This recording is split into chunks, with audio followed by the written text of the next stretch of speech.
morning, everyone, and thank you to another episode of Unfinished Business.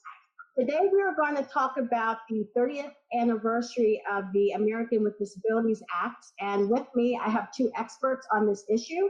We have Theo Braddy, who's president of Theo Braddy Consultant. And we have Josie Byzek, who is executive editor of New Mobility Magazine. How are you both doing? Good. Good. Thank you for joining me. I had a very temporary experience of being disabled. I know, Josie, you know, I was in a bad car accident late last year, and I broke both of my ankles. And so I was in a wheelchair for 3 months and had to relearn how to walk. So it was very temporary, but I learned very quickly some of the issues that people who have more permanent disabilities go through. So I wanted to talk to both of you first, sort of, now that we're within 30 years of the Act, I'll start with you, Theo. How far have we come?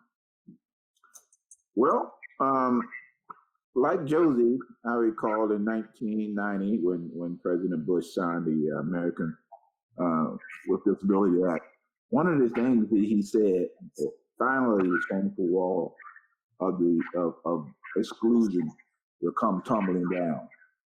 Unfortunately, that wall is still up.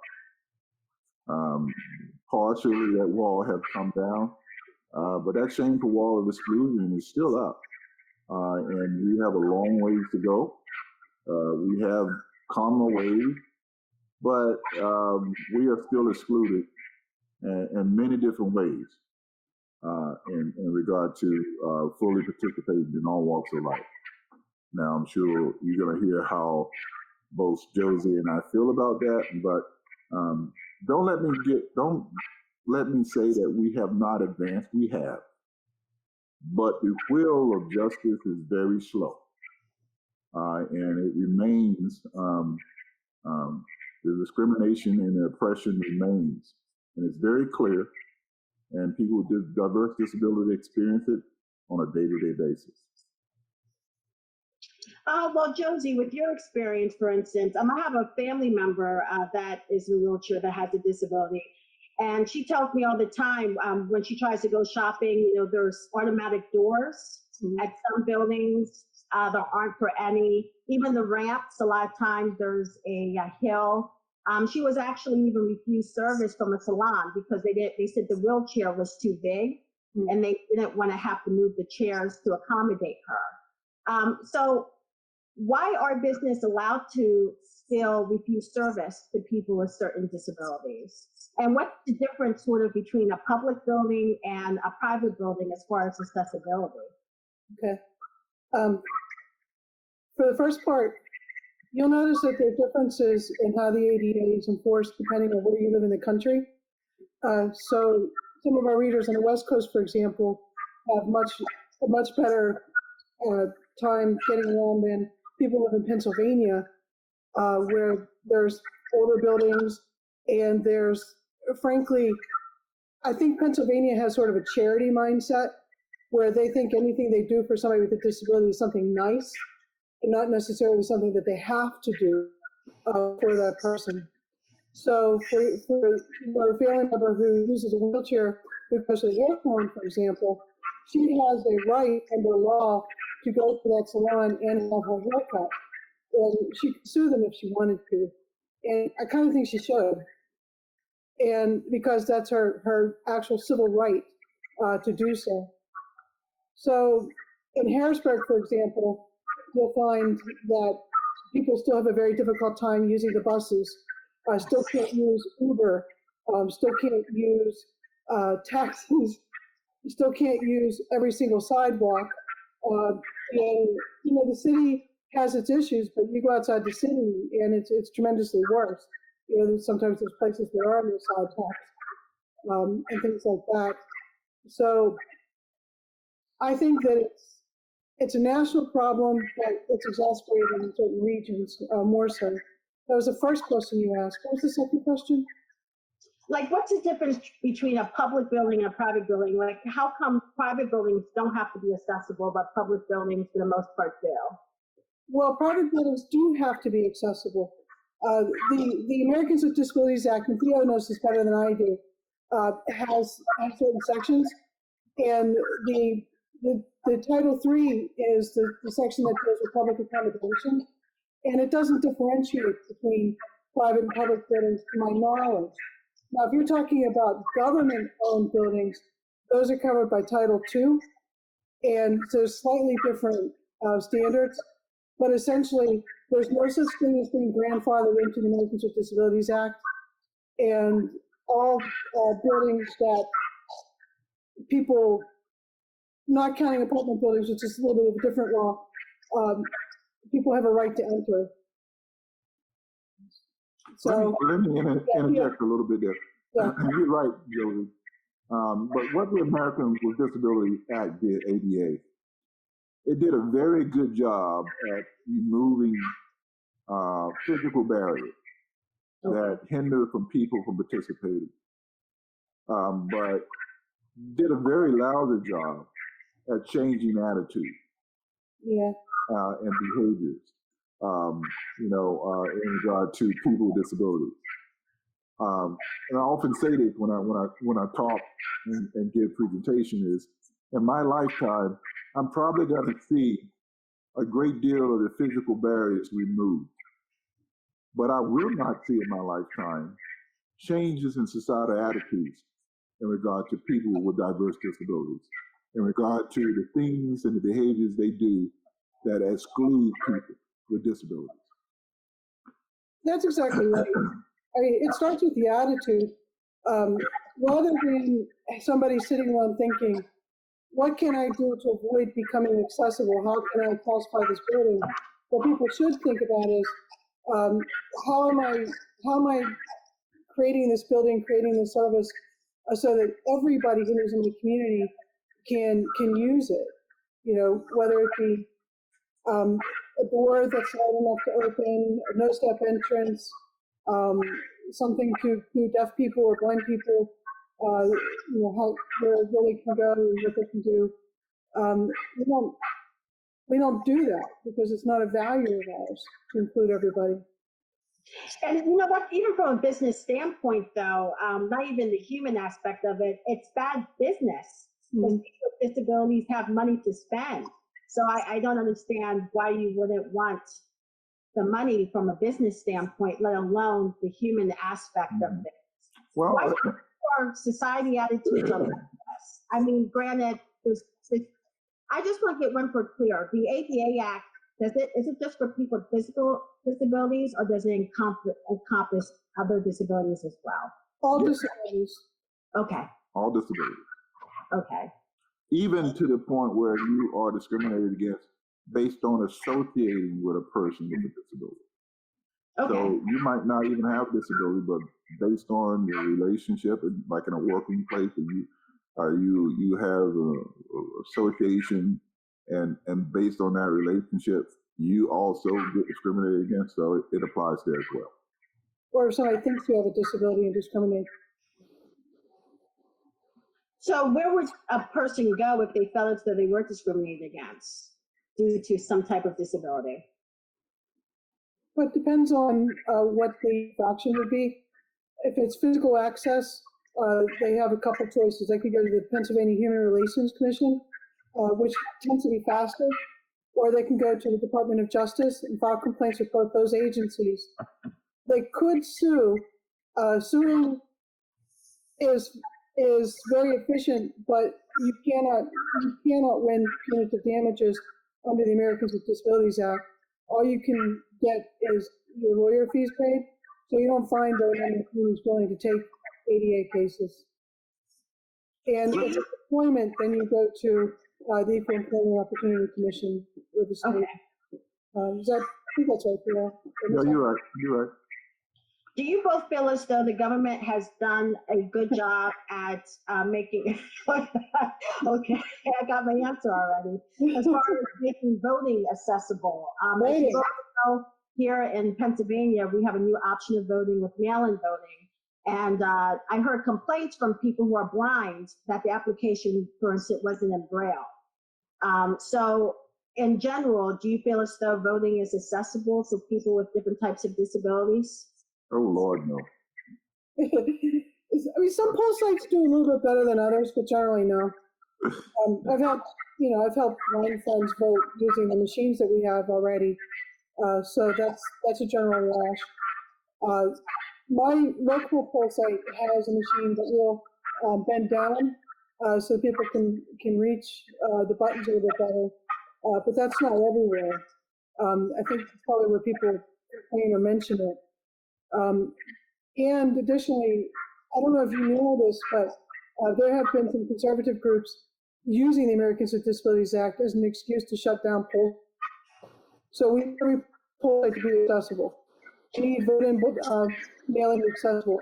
Every single mail-in option, or voting option, has to be accessible.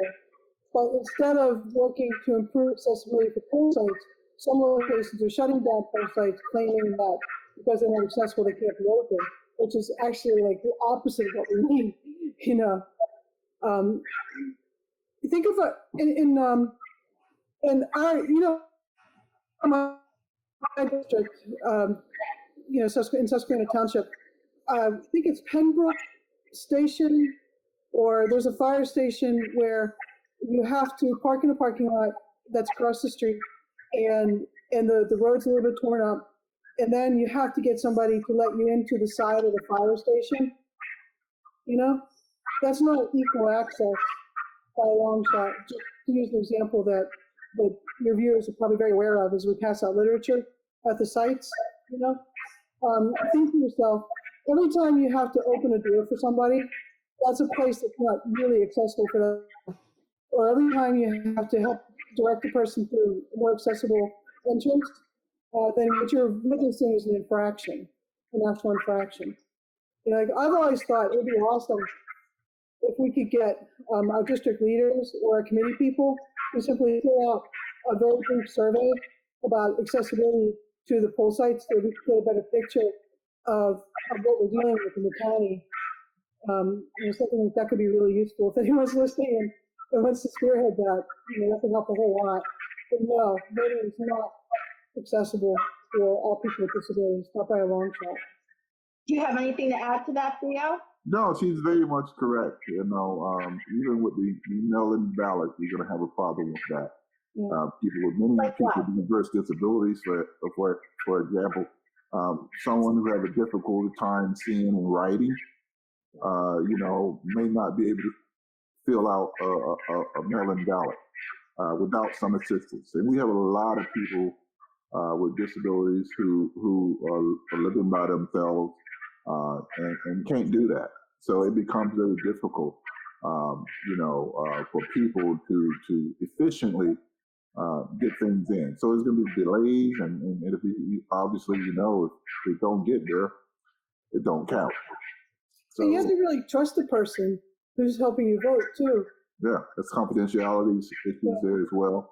And unfortunately, when people do these kind of policies and practices and not fully understand the diversity of disabilities, they can implement oppressive practices that really hinder people with diverse disabilities from fully participating. And voting is just one of them. You know, I often say this as well. There can be laws on the book. That doesn't mean those laws are going to be implemented in the right way. You know, you even go back to the Civil Rights Act of 1964, you start seeing that Black America had a very difficult time becoming fully free, and even today we're still working on that. Mm-hmm. And that's been over 400 years ago. So even in 30 years in regard to the ADA, you know, we still see how slowly things move, because a lot of these policies, a lot of these practices is based on misinformation, myths, and stereotypes regarding people with disabilities. And what type of stereotypes? Oh, all kinds. You know, people with disabilities are inferior. People with disabilities are a burden on society. You know, people with disabilities, you know, can't work. You know, people with disabilities should be institutionalized. I can go on and on. You know, but even stopping with that institutionalization, that means, people are gonna put people with all types of disabilities in a nursing home. Yeah. Young people into nursing home, based on the fact that they believe in institutionalization, that people with disabilities can't live in the community. And so those are myths, those are stereotypes. And unfortunately, when you have people with influence and power making those policies and practices, just like Black America, you're going to have discrimination and oppression, because those are the individuals who implement these ideas. These are the people who have the power to create policies and programs. Instead of empowering, they oppress people with disabilities. Is there a lobbying group? For instance, you have ARP for seniors, you have the NRA for gun owners. Is there a group that advocates on behalf of people with disabilities? There are a lot of groups that advocate on behalf of people with disabilities. Many of them, such as Centers for Independent Living, that are owned and operated by people with disabilities, receive government funds. So they're subject to lobbying rules, but they are able to take information about candidates and disseminate that information. Like if you have the same list of questions for each candidate, regardless of party, then those questions and answers can be disseminated. There are some groups that are a little less reliant on that type of funding that can do some more lobbying. I work for New Mobility Magazine, which is owned by United Spinal Association, and we are able to work directly with elected officials on lobby for various issues such as voting, as well as making sure people have adequate equipment. Obviously, the fight against institutions is perennial and huge. There's the American Association of People with Disabilities and the National Council on Disability. No, the National Council on Disability is within government, but the National Organization for Disability is independent. Those are the main ones that I can think of. Not sure if I missed any. Yeah. Oh, well, speaking of living as well, it's a huge one. Speaking of being institutionalized, are there grants to help people with disabilities stay in their homes? Like, for instance, if they have to make the bathroom more accessible, or maybe put a ramp outside the front if that's needed, depending on what the disability is. Yes, there are grants, and the state operates most of those grants and opportunities that can provide aid and assistance to people who want to make their homes accessible, as well as have support staff to work with them on a day-to-day basis. And all of that is good and great, but the key is to change mainstream society mindset about people with disabilities and their future in this world. And that's the problem. If we can't change that, excuse me, we're always going to have these oppressive programs and these discriminatory situations.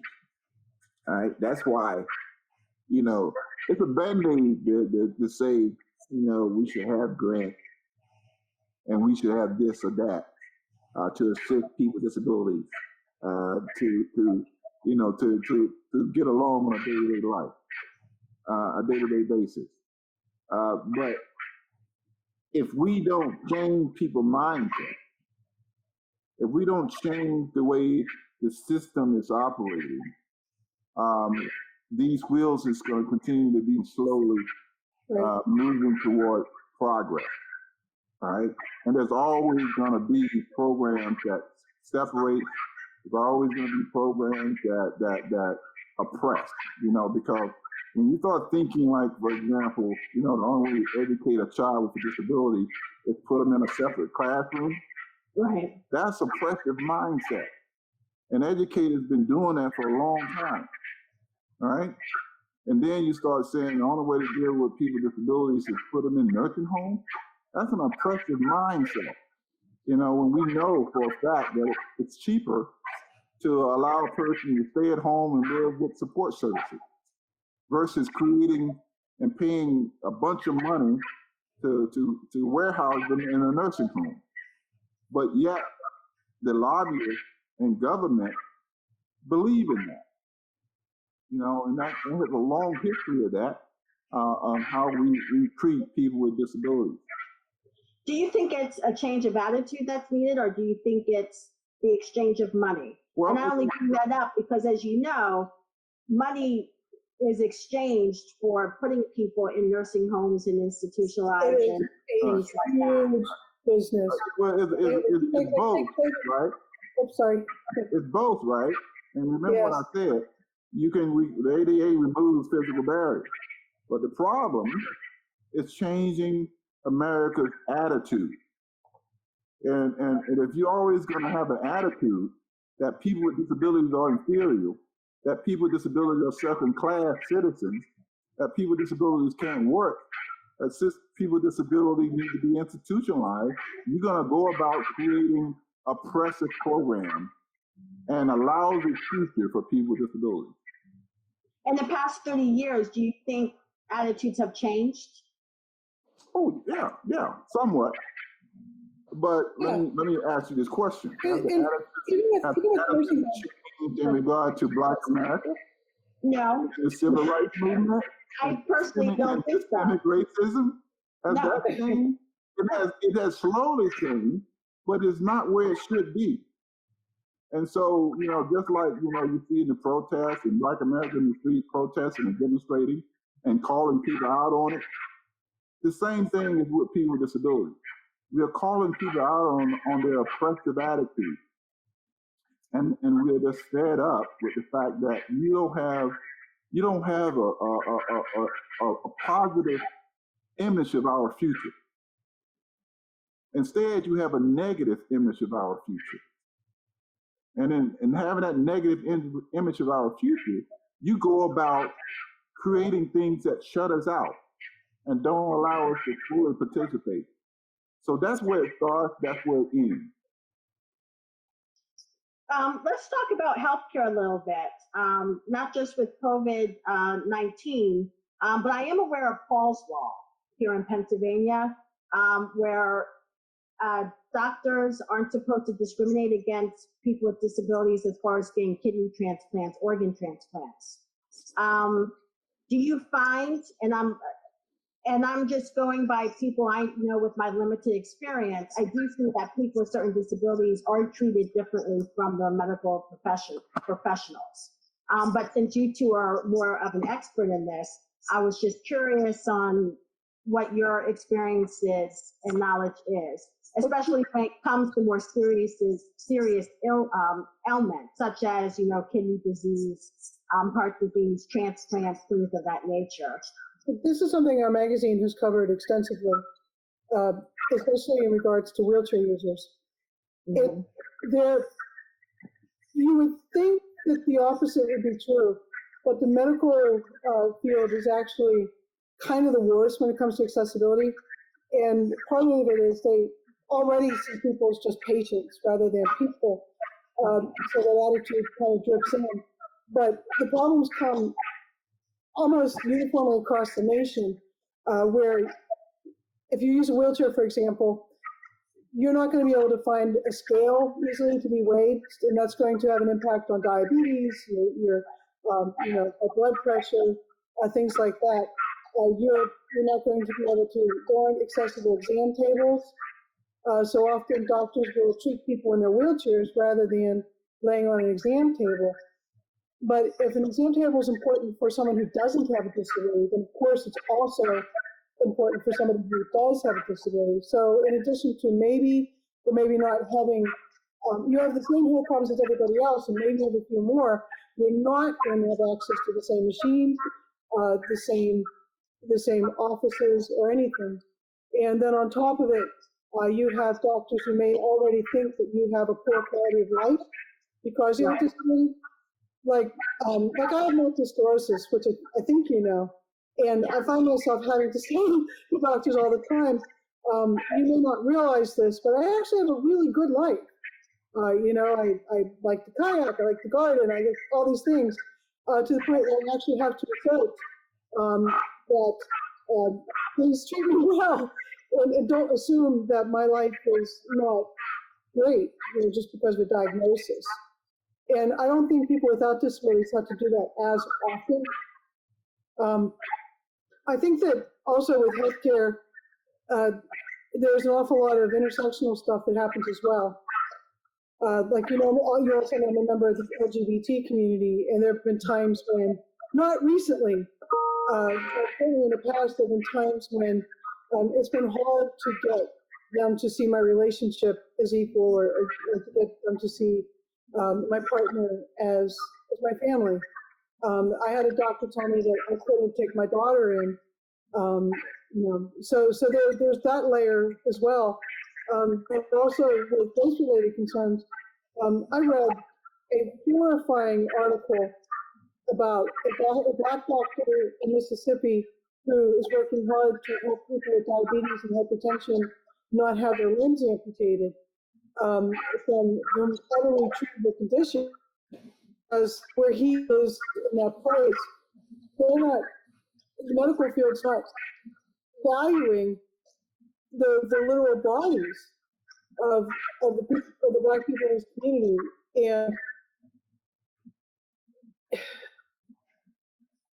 And just recently, again, a magazine on a cover story just for Black Lives Matter movement. And the stories I'm hearing, Theo, I heard one from you actually. I'm hearing from Black people right after they become disabled. I thought I heard everything. And I come to find out that there are people who are sustaining extremely severe disabilities that I don't believe they would sustain if they had been a white straight person, for example. Let me add something real quick to that, and bring it back to COVID-19 and the pandemic. And the directives was coming out of administration that said if an able-bodied person goes into the hospital and a person with disability goes into the hospital, that they're going to treat the more valued able-bodied person versus a person with disability, only because they see their life as more worth and value. And so that, our lives we was expendable, and so forth, especially when it came to who got treated and who wasn't going to get treated. Well, Michael Hickson, I'm sure you know. Mm-hmm. Yeah. So even today, even in this pandemic, the disbursement of healthcare is restrictive and oppressive, and life and death when it comes to whether or not who should get treated and who should not. So the ADA does not address healthcare? Oh, certainly it does. Yes. But it doesn't deal with day-to-day decisions. When I'm in the emergency room, right. the person ain't gonna be thinking about ADA. They're gonna be looking at the able-bodied person. They're gonna be looking at a person with a disability, and they're gonna make that decision based on that thinking I call it. That whose life is more valuable, who's gonna contribute more. So I should say this able-bodied person versus someone that don't really contribute. Matter of fact, that disabled person is a burden on society. So that's that misinformation, that misconception, and so that I'm talking about. And that happened on a day-to-day basis. And so, if I survive that, I can file a lawsuit. My parents or my relatives can, but at that particular situation, I'm going to be discriminated against. Yeah. But what can we do to fight those type of attitudes? Well, education laws could at least be implemented until those attitudes, or is there any type of policy that could be implemented? Education is the key. Education is the key. Okay. Unfortunately, people are not willing to always educate themselves. All right, and I keep going back to Black America and systemic racism, but both of them are so parallel, and both of them look alike. The independent living movement and the civil rights movement with Black America is very similar. All right, people don't want to see it, but that doesn't mean it's not there. Able-bodied experience is different from the disabled experience, right? An able-bodied person only know what an able-bodied experience. They don't know anything about what a person with disability go through. And so that lack of knowledge, that lack of, and sometimes it's ignorance. A lot of times it's just a lack of knowledge, and that is not a part of my experience. So why should I know this stuff, right? And unfortunately, people do not educate themselves on this type of information. They just go about their day-to-day lives until, and I love this about disability as well as the COVID-19, they don't discriminate. Disabilities do not discriminate. Anybody can become disabled, just like anybody can get and contract COVID-19. And all of a sudden, you recognize that you're in a situation that you know nothing about. And the only thing that you know about is what you have seen on TV or the movies, that my life as a person with disability is not worth living. And so that stuff is taught. That's what mainstream society know about. They don't have the right information, don't have the facts. They just know about the stuff that they see on TV, right. And unfortunately, that is all based on misinformation, myth, and misconception. Right. For example, the movie Me Before You was a story about a man of means with lots of money who became a quadriplegic and decided to end his life and leave his money to a young woman who could have been a romantic interest. And America just swooned over the movie. Like, oh, how beautiful. But the movie teaches that if somebody sustains a severe spinal cord injury, that person's life is not worth living, and they're better off being allowed to die. And it doesn't take into consideration Theo, for example, who has quadriplegia and a wife and 2 children and a great career and all of that. Whose life, frankly, I think would be a more interesting movie when you get down to it. So thinking about the stories that we lift up. Why do we lift up $1 Million Baby, which is another story about a woman who's quadriplegic who chooses to die? And why is that considered a progressive cause rather than the cause of helping people with disabilities live their lives as well as possible? And those movies and the things that you see solely teaches you that life living with a disability is a death sentence. Right, and it's not. And it's not.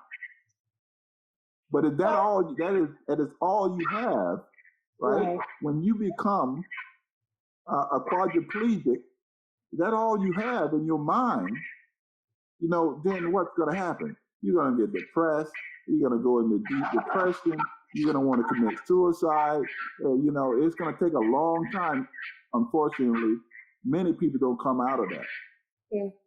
Unfortunately, Hollywood works people's minds on a lot of different groups, as you know. But Josie, as a school board member, is there something that could be put in curriculums, especially with children at a small age, to start changing those attitudes before they become ingrained as adults? Yes, definitely. As a school board member, mostly everything that has to do with special education is handled in personnel committees. We're not allowed to talk publicly, but in terms of curriculum, I've seen some of our teachers actually incorporate books that deal with kids with disabilities and things like that. As a general statement that applies to all school districts, not just our school district, I don't believe that school districts in general focus on ways to include kids with disabilities as much as possible. I still think that there's a large focus on how to handle or deal with kids.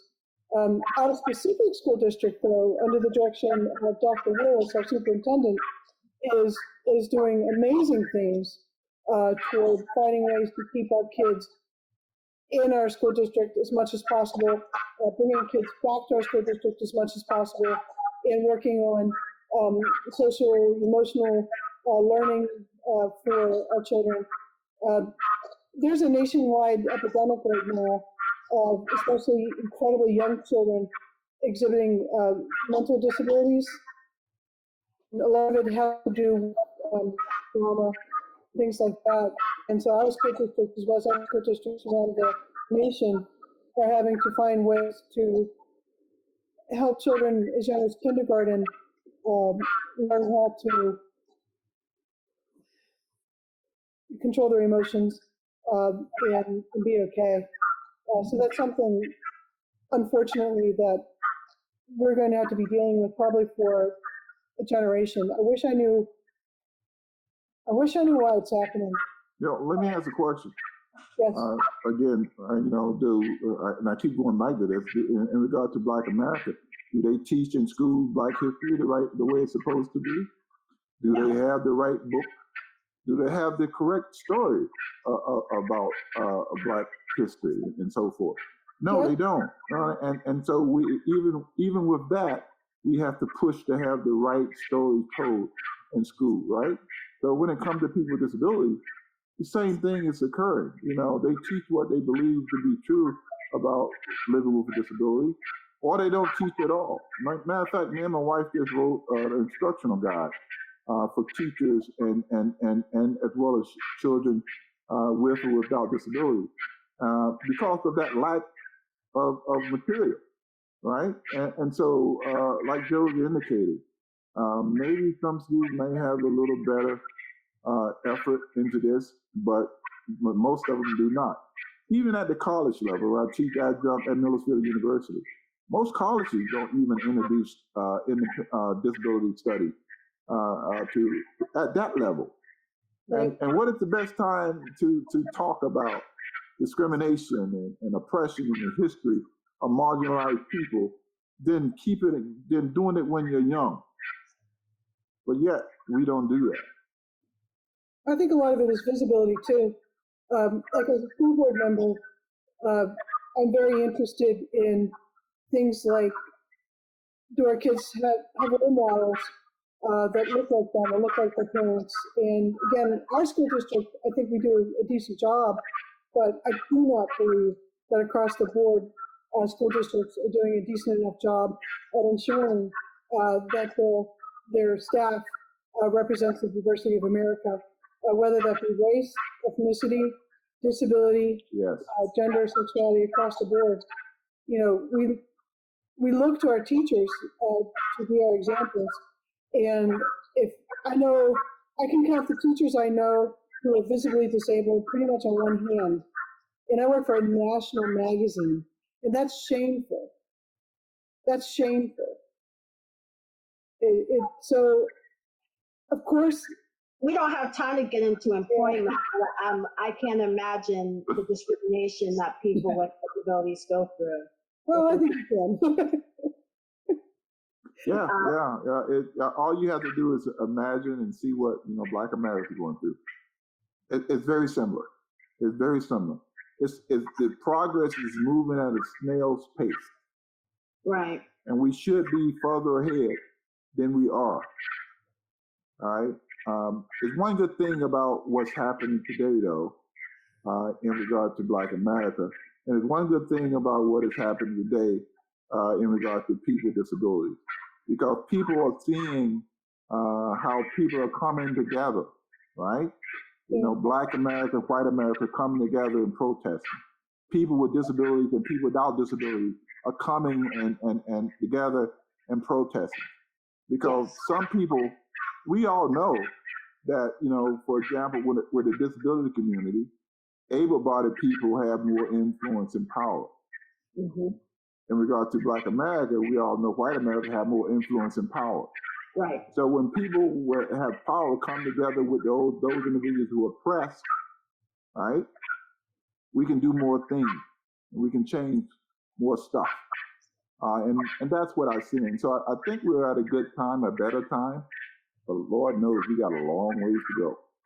Well, which brings me to my last question, and I guess I'll start with you, Josie.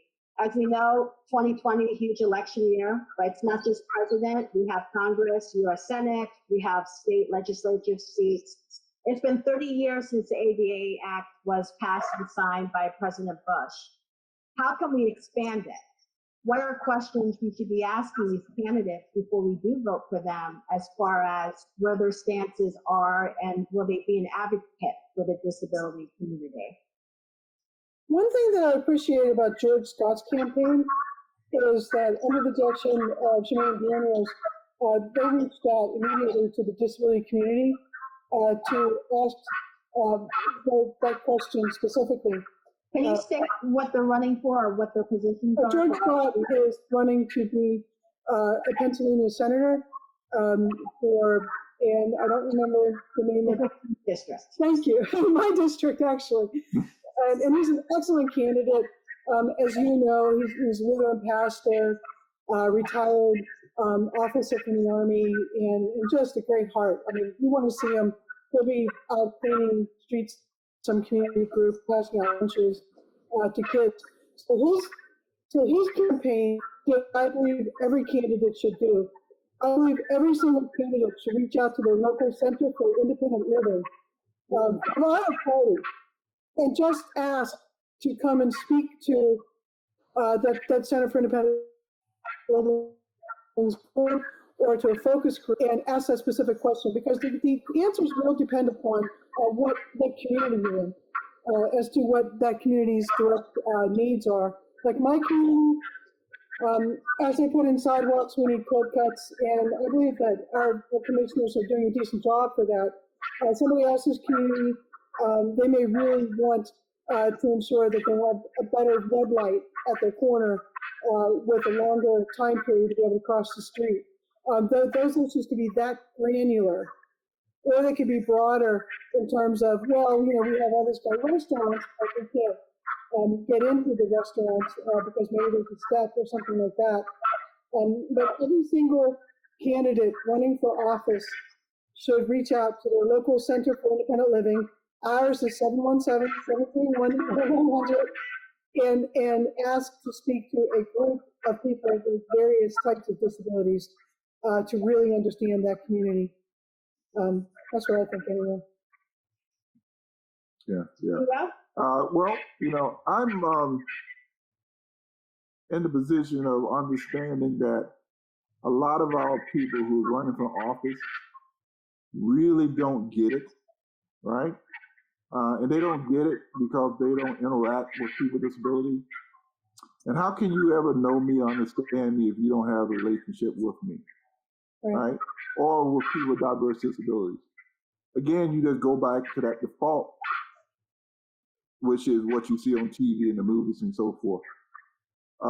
Relationships is based on interaction, and the majority of people in government and position of power and influence, they don't interact with people with disabilities. Like Josie said, they don't talk to us. They just write about us, and they just do things what they believe need to be done based on their able-bodied experience. And so forth. They then go out and create, you know, all of these oppressive programs instead of, you know, meeting and talking with people with disabilities, and not only that, you know, make these individuals a part of your circle of influence, right? So that you can get right information and so forth. And often we see these politicians who get elected, they state very strong platforms, but then when they get in office, they don't do what they say. Right. So I have a bad history with that, and I got issues with that. You know, I'm hoping that it doesn't occur again, that people are genuine about what they say they're going to do and actually do it, because when that happens, changes occur. But if you start off with wrong information, you're just going to create bad policy, bad practice. And the only way you're going to get the right information is to talk to us, interact with us, and have a real life experiences with us. That's the key. I'd like to see more people with disabilities talk about their disability in the context of politics too. I loved being a committee person. It was a really interesting time where I learned a whole lot. And I think that our county, and you know this, the first training I went to from our county's Democratic committee, I actually cried a little bit because I looked around the table and I saw, Black Americans, white Americans, Asian Americans, gay Americans, disabled Americans, non-disabled Americans, and it's America. Yeah. Our party is the party of America because everybody can have a seat at the table just by showing up and just by offering to work. And I think that because I was a committee person and talked about my role in the disability community, you were gracious to allow me to write a plank for our county platform, and things like getting to know Shemaine, who could call, or you could call, the connection with me and Theo. Those are the types of things that could just happen organically. So it has to go both ways. Yes, candidates in the party have to reach out to people with disabilities and the SILs, but also anybody watching this who has a disability, who may already be a volunteer for the party or thinking about volunteering, please start talking about that aspect of your life a little bit more, and letting the candidates that we break bread with know and understand our lives a little bit better. Because there's as many ways to volunteer as there are people. So if you can't knock on a door, you can make a phone call, or you can be on a table, and then people see you and they'll ask you what your issues are. So I think it has to go both ways. And as a Democratic Party county chair myself, I think we need to encourage more people with disabilities to run for office. I mean, who would be a better advocate than someone who's experiencing it firsthand? Just like we have to encourage more women, more African American, more racial minorities, and to run. Absolutely. But I'm really ready to do it. Talk to you for another hour. But thank you so much for joining us this evening and for sharing your knowledge about this issue as we move forward. Yes. Thank you, guys. This is wonderful. Thank you. Tonight we talked about the 30th anniversary of the landmark legislation, Americans with Disabilities Act. This policy continues to mark a significant point in American history. Since the passage of the Civil Rights Law in 1990, it has undoubtedly increased access and opportunity for the 61 million people with some form of disability across America. But this cannot simply serve as a milestone where we rest on the achievements of this progress. We must also look ahead to the future and continue to not only improve accessibility for those with disabilities, but we must also change society's attitudes and remove stereotypes that those with disabilities are a burden on society, that they aren't happy, that they can't live fulfilling lives, and are less than the rest of us, because it's not true. Doctors need to start treating everyone the same, regardless of who they are, and not rationalize who gets to live and who deserves treatment. Employers need to start hiring the best person for the job, regardless of if they fit the image that they prefer. And society finally needs to treat everyone with respect and dignity. We are less than 100 days before the November 3rd election. Currently, activism and protests are playing a huge role in our politics and society, and we cannot ignore that legacy or leave anyone behind. Across our communities and within them, we must ensure that everyone we know is counted in the census, that everyone is registered to vote and plans to do so in the ongoing political elections. We must also ensure that elected officials support policies that benefit people with disabilities, including increased funding for home and community-based services, resources to support accessibility to vote with both vote by mail and in-person options, along with early voting, and funding to support students with disabilities as they work to access public education this fall. Making certain that no one is left behind is a charge that must be at the forefront in these critical times. So many Americans are facing unprecedented challenges and at the same time are growing newly aware of the inequities and injustices that structure the realities of those who may not look like them. In observing the 30th anniversary of the Americans with Disability Act this July, we are provided with an opportunity to help clarify that true equity means recognizing the relationship between civil rights and disability rights and the importance of radically inclusive social justice. This will be a continued conversation on the show as we break down the different topics and find solutions to help those with disabilities. I would like again to thank tonight's panelists for offering their knowledge on the ADA Act. Please subscribe to watch our weekly show on YouTube at Rogette Harris, and feel free to send a comment, show idea, or just say hi to unfinishedbusiness@rogette.com. Again, thank you for joining us tonight. Be safe and join us next Wednesday at 7 p.m.